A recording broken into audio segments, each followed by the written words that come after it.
Go.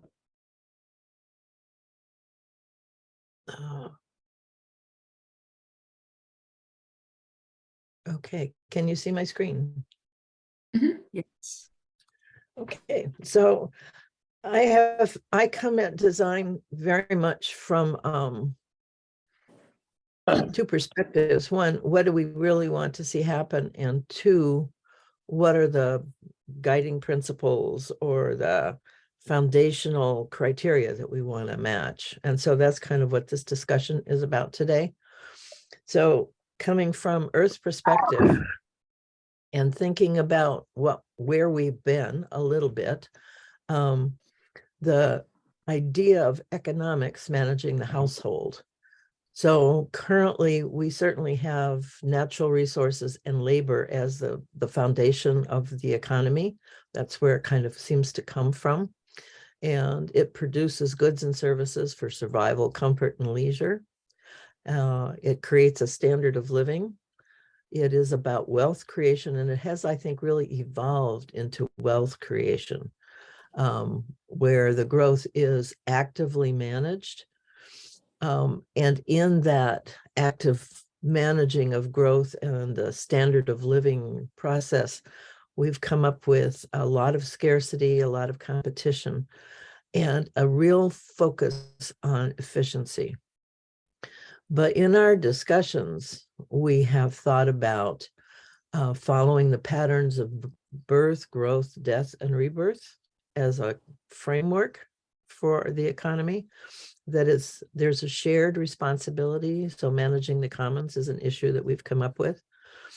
And one of the definitions is that economics exists as a dynamic living system to facilitate the regenerative storage and exchange of value, allowing for the ease of creation and the ease of movement of life-supporting goods and services. It allows us to capture the transactions of value that serve to support the perpetuation of human life. And I'm taking time to look at these two understandings that I've gleaned from the notes of our past work to use as a reference as we discuss some possible frameworks going forward. So regenerative, it is an organizational tool in service to human thriving, which I think is a key phrase, that allows for the creation and movement of value. It is the way that a community manages and supplies their collective needs, and it supports the survival and thriving of the community and ultimately the Oikos, the Earth's household. So we got any thoughts on that before we go ahead? Anybody feel that what we've been doing is different or? Okay, so this is mostly conversational. So I'm expecting a lot of discussion here. It's not so much a presenting as I'm holding the space for the framework. So the framework we're looking at are the four intent. Yep. In that case, I would say that I think that definition of a regenerative economy is holding up very nicely over the course of the months since we've been tooling it. Yeah. Very good. So I just wanted to add that in, Yeah, if you could leave it. So could you go back to the last slide just a little bit? Still absorbing it. It's a lot there.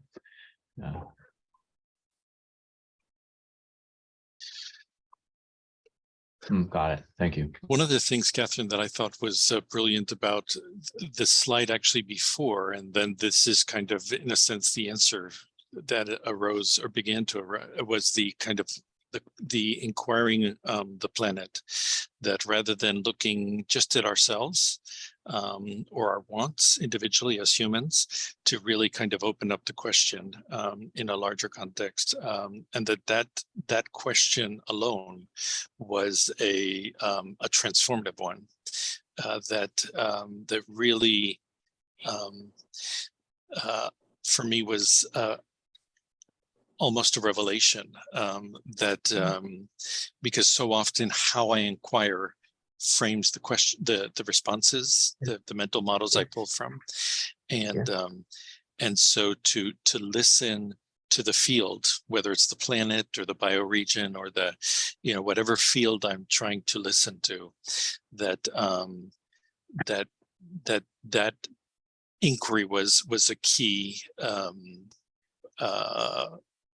a key activator.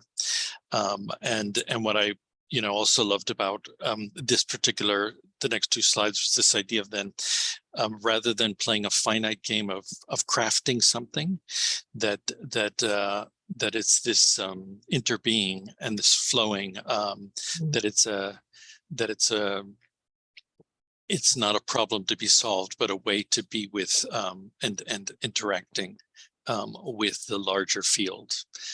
So it's so rich that it just opens up thing after thing after thing. So I know sometimes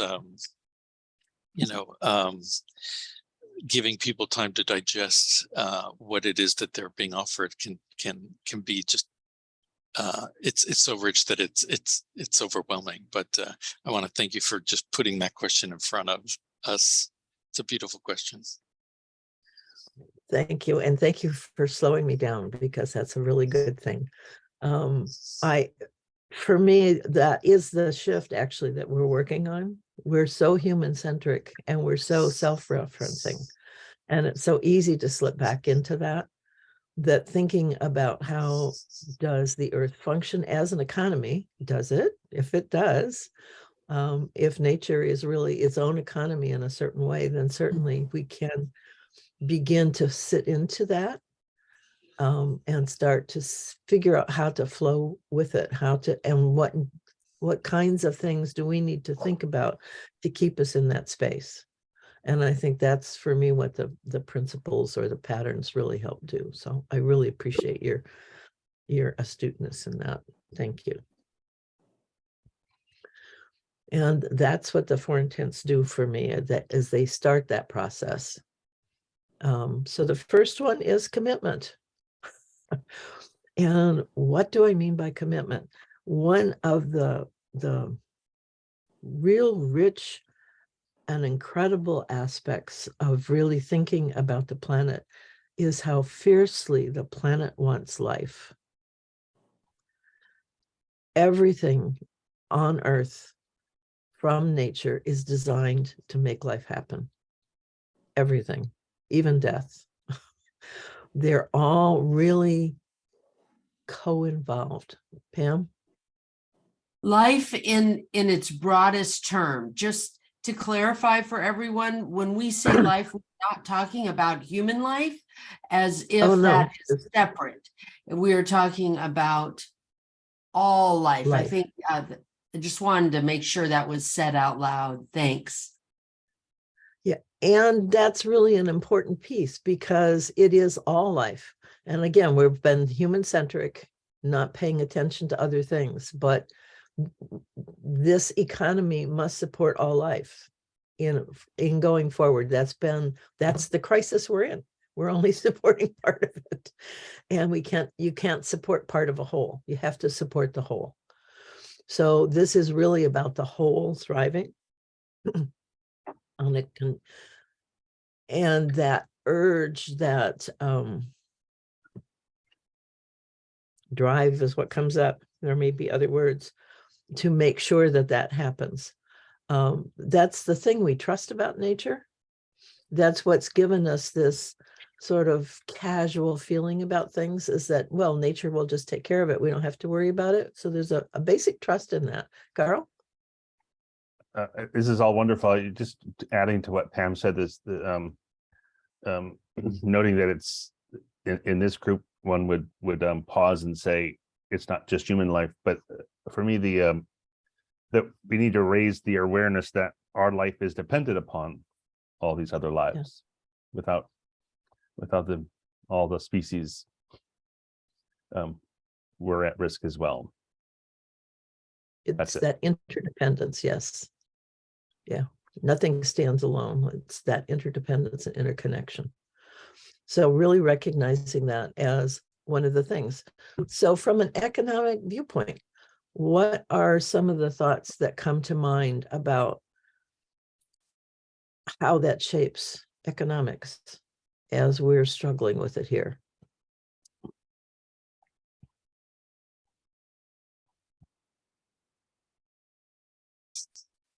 Could you phrase that question?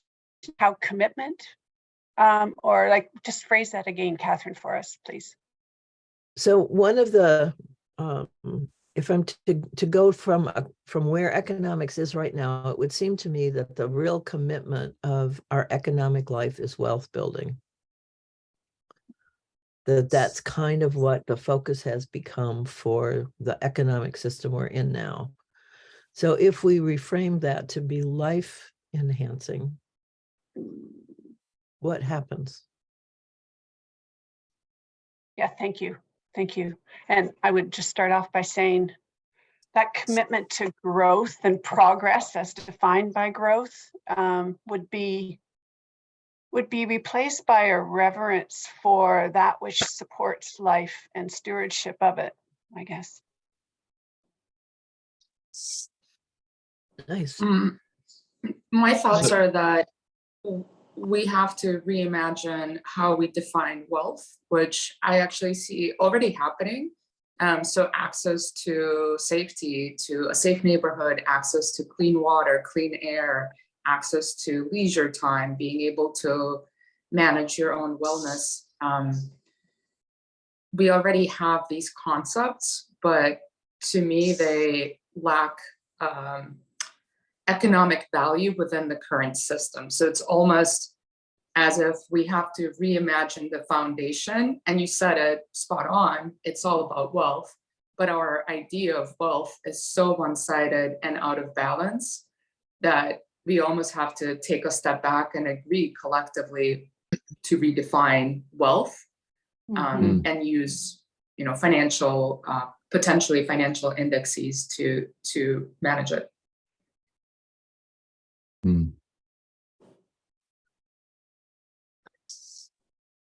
I like what you said about. Sorry, go ahead. Raise hands is good. Oh yeah.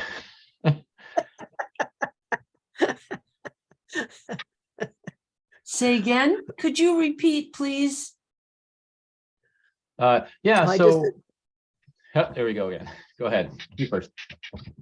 No, that's all right. I was just going to say raising hands helps because then, yeah, but go ahead. Okay, there we go.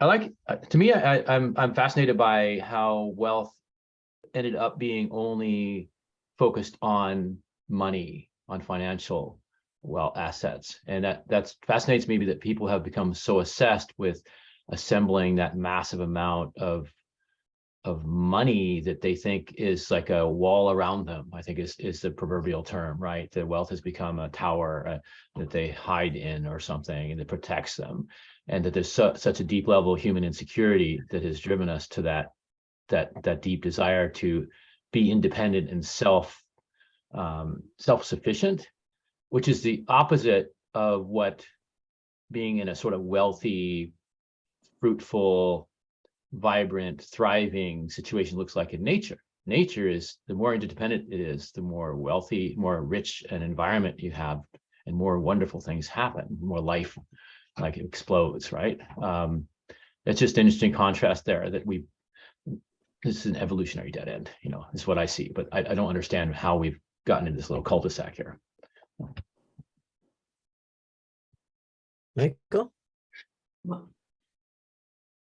Yeah, as much as I loved the first question, I found myself grappling with this word, which for me is human-centric.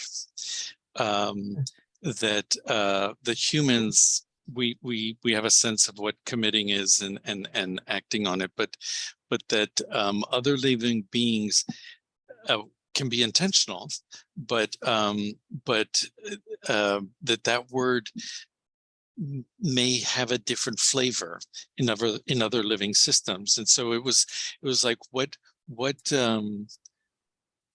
be the similar equivalent for that first question? of this one. And I struggled with, for me, it seemed, what is the yearning that that is calling that the system, whether it is the system of this individual human being or the collective group that we are today, what is the thing that our attention is drawn to, and that we are acting upon, and to use economy as a unit of category can be messy, because there can be sub-living systems within an economy that each are yearning in different ways. But that by listening for the field of what it is that these are, how are they paying attention, and how are they in action on what it is that they're paying attention to, help me think about the behavioral, the ways in which they're interbeing, in ways that commitment made it too design oriented for me, like too intentional. I'm open to another word. Yeah, just prattling on. No, absolutely. Well, it's great, because that's absolutely true. I mean, in language, we're really stuck in this separatist thing. So I am open to another word. If anybody has it, I would be delighted to rephrase that, because I've struggled with that too. How to very succinctly frame that yearning and desire, which is why it's an intent. What does the system yearn? That might be it. What is the yearning? What is the calling? What does it yearn? Okay. Yearning. Very good. Okay, so the second intent is continuity. Is keeping things going. Pam? Oh, well, You want me to go back? I was just going to speak to that there is a ton of work going on right now. Jeremy Lent comes to mind, of trying to figure out and understand the yearning, the drive, the desire, the seeking for meaning. There are multiple theories of why we decide to do what we decide to do over the course of epochs. And I'm currently reading The Dawn of Everything, which are two anthropologists, David Graeber and David Winsong, I think, Wengrow, The Dawn of Everything. And they are looking back at the way that anthropologists and archaeologists have looked at what they've found over history and put it through the lens of the current Judeo-Christian, or whatever the deal is, thinking that has that then colors and literally hides in plain sight aspects of human life and so I was just saying it is a grappler, is all, I guess what I'm saying. There are a lot of people trying to figure out where meaning comes from, but iPad, I don't know your name. I just absolutely agree that we have to redefine quality of life. We must redefine what we value, and if we're not going to get off this train wreck coming to conclusion, and so that I feel I didn't want to lose that really powerful point. Thank you. And as a first basis, life is really something that life wants. And so much of our society is actually anti-life, which is part of the reason why we're where we are, because we've just discarded the need to treasure it. We've just assumed that it'll somehow overcome anything we put in front of it. And we're discovering that's not necessarily true. So continuity then becomes also another driver. And the two are tightly tied, of course. This is a system. But there's something about keeping things going that is part of the economy. So repair and maintenance, if you want to use those words, is it, but it's also having a sense of continuation and making sure that that continuation happens in some sort of way. So we look at processes and procedures to do that. We budget for it. We don't often do it because we're seeing a lot of the maintenance that we're supposed to have, even of human systems, we don't do. And for me, interestingly enough, the continuity piece is where reverence and worship often happens, because that taking care of is really a heart space. And we don't take care of the things we create as well as we should in the current economy even. So if we're thinking about a new kind of economy, how does the taking care of piece, where does that fit? How does that look like in this new form?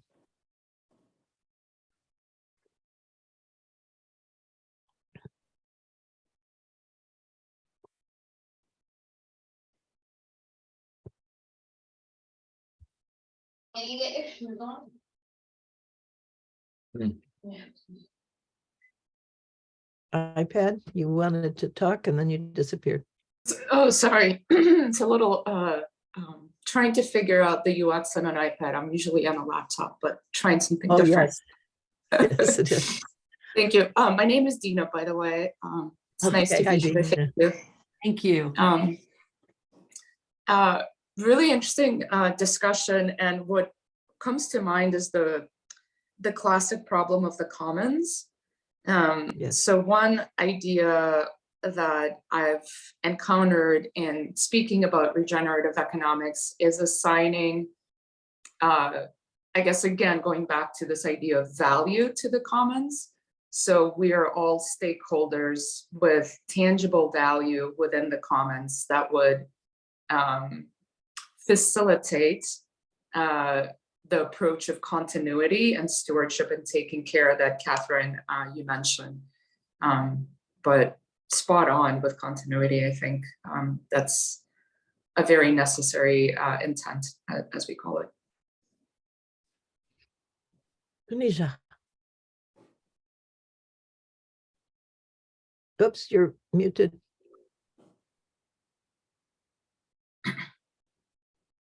Yeah, thanks, Catherine. So I'd like to say that continuity as well as commitment are natural in living systems. That it is the models that we have created as humans that don't include them, or yeah. By continuity, I also mean change, because it's not possible to be continuous without changing. Right. Yeah. So I would say that both continuity and commitment are natural in natural systems. Human beings, for some reason and somehow, have tried to create systems that are static. And I think, okay, I'm going off on a little bit here. I think it's because somehow our creative acts or acts of creation seem to be fear-based. So we don't want things to change. We want to hold on. And so we have gone against nature in a lot of ways, not because we have sought to go against nature, but because we have created tools that do not flow with nature. You see, so it's not intentional to some extent, and to some extent there is some intention, but it is a mistake of understanding. It's a mistake of our understanding. So, and one more thing, nature has no morality. Nature is not seeking to be right or wrong. Nature is evolving. And its so-called morality comes from every choice that nature makes in every moment moves towards evolution. So its choice is an evolutionary choice.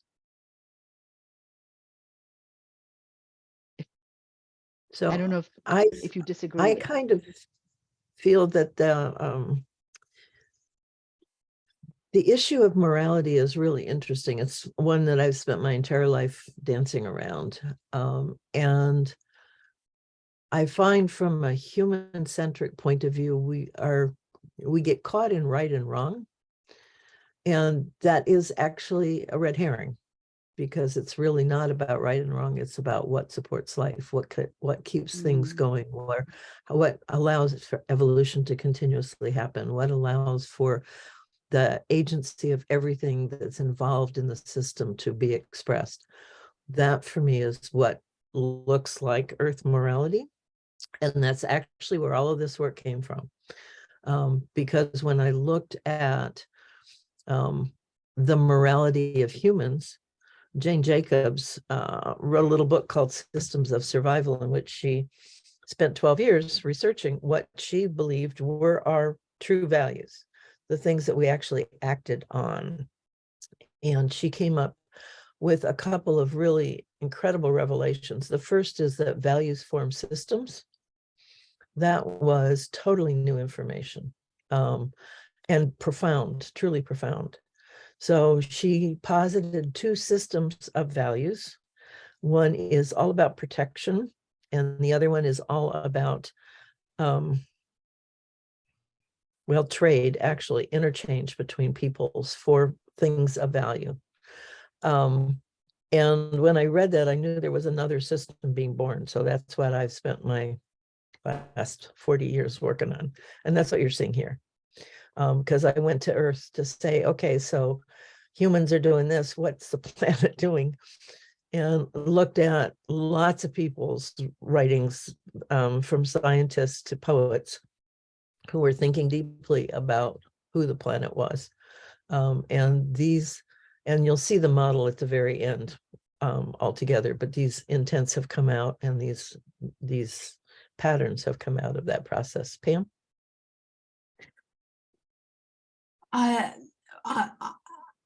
We've moved forward a little bit, but I wanted to get back to the idea around fear. Yes. And fear as a natural part of life, as an understandable aspect of life. My sort of foundation is one of empathetic understanding that whatever someone's doing, they're doing it at the risk of sounding bad, they're doing it for good cause. For some reason, there is a reason that that is happening. And, I've been having an ant problem. And when I get near to an ant, it sees me and it turns and it runs in fear. That ant is fighting for its life. Yes. And responding to a threat. And I'm reminded every time that this is life, what life does. Life seeks life, right? Catherine, your wonderful term. And so I think wishing to not be fear-based may not be the most successful way to get where we want to go, because I really think that we have terribly soft shells, and we are genuinely at risk every moment of every life. And so it's completely understandable that we would create systems to be able to relax a little and not be in constant fear. And so one thing leads to another. So this is where, I think agency and taking personal ownership and responsibility for ourselves is a foundational piece as well. So I just wanted to add that in. Thank you. Well, and that's why I started out by saying you can trust the planet because she wants life. Because if our fear is a fear of dying, which certainly there's a lot of that, we also have added to that fear, though, the fact that we should not die, that somehow we're really kind of above that. And we should not die. A lot of our economy is to keep us from not dying. To keep us from dying. Yeah. Yeah. Instead of understanding that we seat in and we need to be part of that. We don't Absolutely. have the right, if you will, to withhold our bodies from the planet. Because that's part of what allows for the next generation to come. And we're not very good at that at all.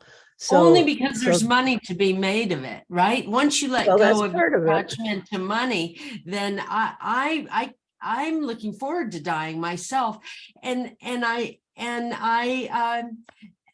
think it is possible to have that shift. And this comes back to what I think Dina was touching on, and myself, that it really is changing how we think about quality of life and think of redefining wealth. And I've been successful enough to embrace death.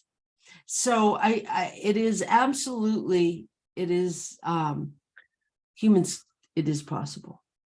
Yeah, well, and there's status too. So when my father died, my stepmother made sure that he had a mahogany casket, which went into a cement vault, and it cost her $10,000, you know, and it was because people would talk if she had done anything less. So, Dina, you're muted. Thank you. I'm really fascinated by the concept, the discussion around fear. And I have a question for the group. If humans and humanity are the only species that see themselves as separate from nature and can conceptualize ourselves falsely, perhaps, as outside of the ecosystem, separate, then does the idea of fear change for humans? And how should it change? Pam, your analogy, your story to the ants and this desire for life was spot on, but it made me think, how is fear different for humans based on the fact that humans are probably the only species on Earth that has this conception of being separate from the ecosystem, from nature?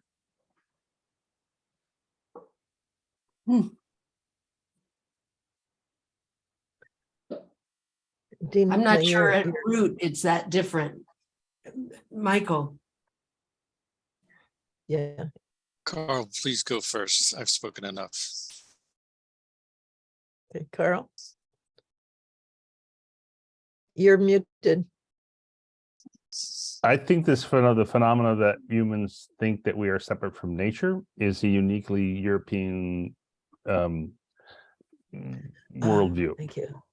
And I'm always talking about Western linear perspective versus Chinese perspective. I think a really beautiful, powerful part of Chinese perspective in Chinese landscape painting is that the concept of it was that you have to imagine yourself in nature, as floating through nature, or i.e. a part of nature. So this phenomena of separate from nature, I lay right at the foot of the invention of perspective in 1413 in much of Western science, but maybe that's time. So anyway, Thank you, Carl. Michael? Yeah, enjoying the conversation. I was going to hold up what I love about continuity, but I before I do, I'd like to make a claim that that students of cognition, and not just human cognition, but of brains, and it turns out that the mathematics that describe what's happening in the brain seem to have a fractal quality, and so what they're finding out at the moment. And so there's this kind of, there's consciousness of an individual brain, there's the consciousness of organs playing together as a system, cells playing into organs, and upward, and that this living systems consciousness, at least, has a trait of having two types of attention. One type of attention that reduces, the reductionist kind of sees a forest and discerns a tree, and then apprehends and acts upon the tree, and then a different kind of attention which sees holistically and flows and is, you could say, defending against threats, but they're, if you will, inflows into cognition that each have a role to play in cognition. So abstracting and seeing unity, if you will, and that, for me, being a believer of this way of kind of understanding cognition as an emergent thing at the cellular, at many different levels, and that the chunking down of the world has a value, and seeing that together has a value, that one of the sins of the West has been to become super skilled at the chunking down, and that has kind of forgotten the wisdom of the flowing interbeing, so that there's something to this, but it's wisest when it incorporates everything that comes through other ways of sensing the universal, and that in a sense, a way of contrasting, that one side of the brain plays finite games, that knows what it's doing, takes care of, and that the other plays more infinite games, and that part of what we're talking about as an aspiration, maybe, I don't know, but is like learning to become more skillful again at playing infinite economic games, and not just the way that we've known to play them as finite. That it's like, what happens when we extend the timeline from this quarter out in time, and what happens to so many of the other things when we move out of units and into continuity. So I think it's a phenomenal question, and one that just keeps on generating. So thank you. Thank you. And I'm going to move on in interest of time. We're getting toward, so the next intent is resilience. This is the innate ability to respond and to be different under stress and radical change, whatever that looks like. Tunisia talked about the change in continuity, and this is changed under dramatic shifts or profound shifts that allows for continuity to continue in crisis. Do we have in the current economic system parts of that system that deal with that? Insurance comes to mind as a way in which we look at being resilient. Are there other things that we currently do? And how would that change if we designed for resilience, if we really were very conscious in supporting that going forward?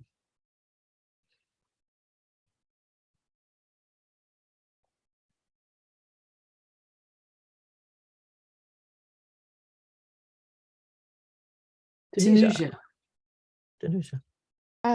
Catherine, I don't have an answer to your question, but I'd like to add a part B, and that is, okay, what do we mean by resilience? Because this has become a word that's very popular now, and as far as I can tell, the general description of resilience is non-dying.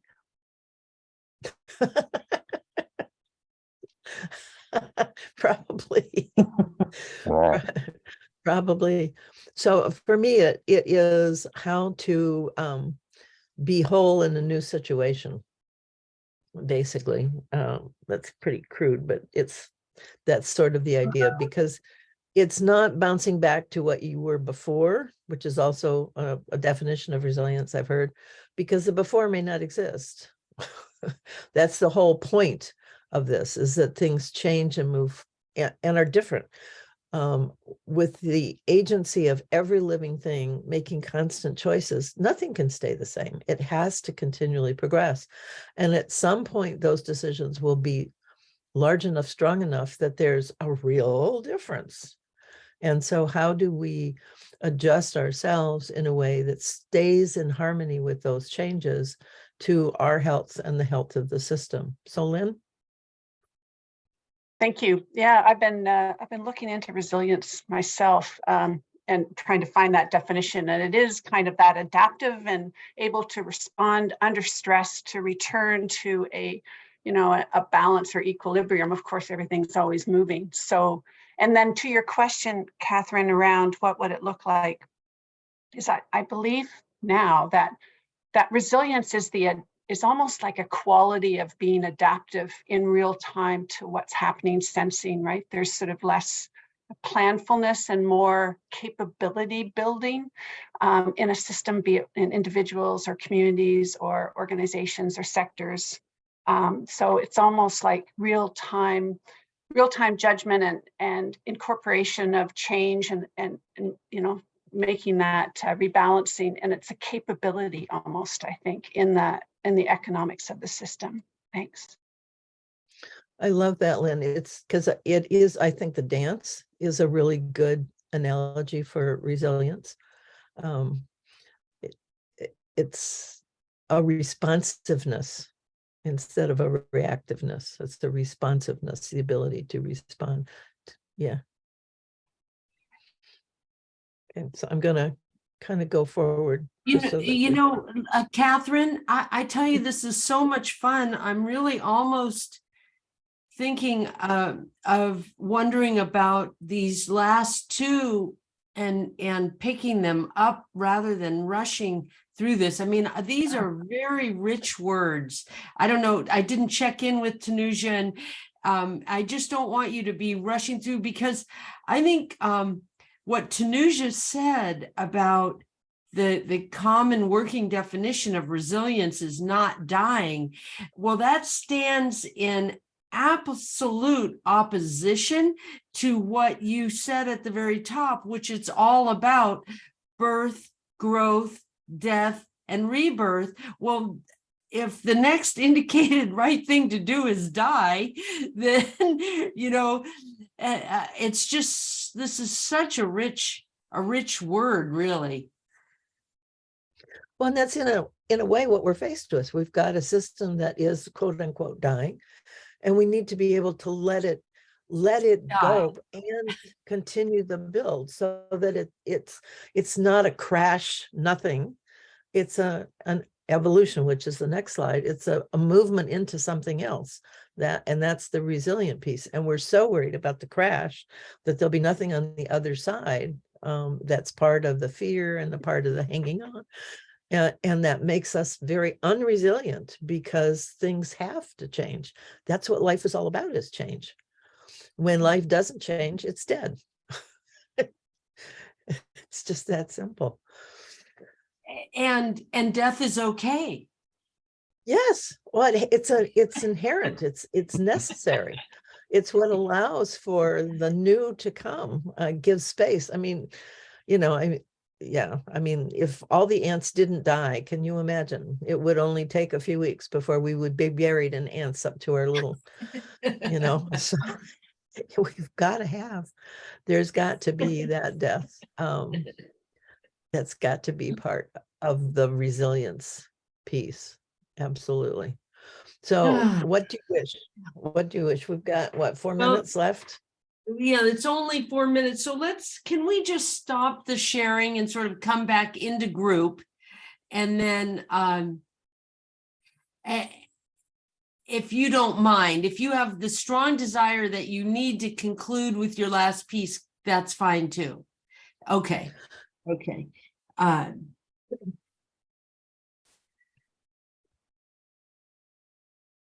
Are you able to I can- stop sharing? Oh, yeah, I can, but I guess my question would be, if we're totally stopping and going to do something different next week, I would like people to see what the model looks like so that there's a sense of completeness. And if That's you what I want me was to come just back next asking. week, then Sure. that's a different thing. So, Well, I do want to keep this conversation going, but why don't you go ahead and share your next screen? okay, so there's two more, I think. Okay. So evolution is the next piece. And how do we include that in our economic thinking so that we're open to new stuff and we're able to respond to it in a way that gives us a new direction and a new understanding, perhaps even of the foundation. And then this is the entire model. So each intent has patterns that support it. And they all become considerations in design and reflection points to see whether or not these patterns are supported as we go forward. So, ta-da. Thank you. My goodness, Thank you. yeah. Thoughts, Michael? Thank you. Bravo. And here's a thought, just how the co-sensing of the group. So I know it's not a, I applauded Catherine previously, so I could do it again, but I'd also like to applaud the co-sensing as a hive, the kind of just holding up a simple question and let's chew on this together. And how is that affecting us? And how is that, how is that building a larger we? I just wanted to draw attention to that going on, even though it's not directly in the agenda, and that Catherine, the way you went through this supported that. So that's my extra thought. Thank you. I think Absolutely. that is how we have to design, is just exactly that. See you Pam? next time. Yeah, absolutely. I loved it. So Tanuja, do you have thoughts? No, I'm with Michael that the co-learning, co-creating aspect is perhaps the most difficult in any group. And to achieve that is amazing. Yeah. Yeah. Absolutely. And what I feel like if you because I really sense, Catherine, you don't have an egotistical attachment to this as this is the theory, and that's what allows it to then to continue evolving. Mm-hmm. So I really appreciate that, and gosh, I wouldn't mind trying to evolve further on this pathway next week. Would that be all right, Tanuja? Yes, or do absolutely. you? No, absolutely. So if it'd be okay, we could do this again next week with your slides, Catherine, and just keep co-learning, co-creating this conversation, moving the conversation forward. Does anyone else have thoughts? Okay, I see one. So is that cool with you guys that we do this again? So come back and we'll have fun again next time. Delightful. Wow, Yeah. wonderful. Thank you very much, everyone. Thank you for participation as well. Thank you. Yeah, and we want to hear from everybody, or else I'll Yep. keep talking. I have a lot of thoughts. Yeah. Okay. All I right. Thanks, just Paul. want to express my appreciation. I'd love to dig back into Michael's presentation. And Catherine, I have your cards and I have not really begun working with them because I feel like this is to really honor the energy and the spirit that they hold. Thank you. Not to get into my rational mind, except to give myself the frame that I need for the context, because I am like Michael. I am out here with the trees. And often I don't see what is right in front of me. So I'm living at this sort of this edge of the intuitive.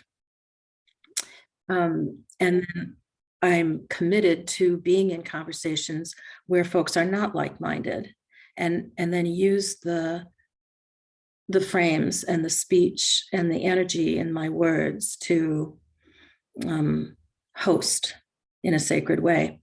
So there's so much that I would love to keep learning more. And Pam, if I could please request, because I'm in another meeting when we join here, if I could please request a link to the recordings, it would be really helpful. Oh, So yes, I did. I thought I had sent you that. I apologize because you asked for Yeah. that before. Do you have it right there, Tanuja? We can give it to I'll you send this it. very.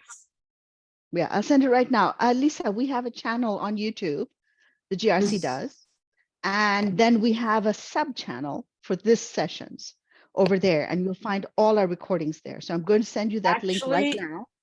I beat you to it. I got it in there. There you Good. go. While you Good. were explaining, and I think I'll go ahead and stop the recording at this moment.